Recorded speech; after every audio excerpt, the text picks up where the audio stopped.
प्रदेश के राज्यपाल अनुसुईया उइके एक दिवसीय बिलासपुर प्रवास के दौरान रायपुर ले बिलासपुर आए के बेरा सिमगा स्थित विश्राम गृह में कुछ समय रुक के विश्राम करीस। ए बेरा सिमगा के नागरिक मन संग स्थानीय जनप्रतिनिधि मन राज्यपाल के प्रथम नगर आगमन में स्वागत करीन।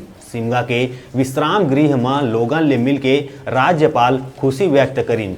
ए मौका में विपक्ष के नेता धर्मलाल कौशिक और राज्यसभा सांसद घलोक सिमगा में उपस्थित रहिन।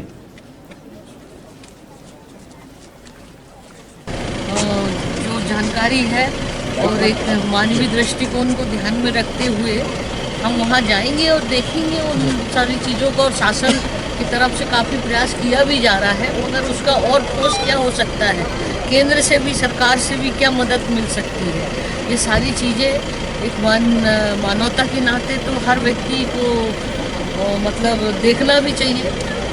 तो इसलिए मैं भी जाऊंगी। ये बहुत बड़ी भयानक बीमारी है, क्यों है, किस वजह से है, तो वो मैं लोगों से मिलूंगी।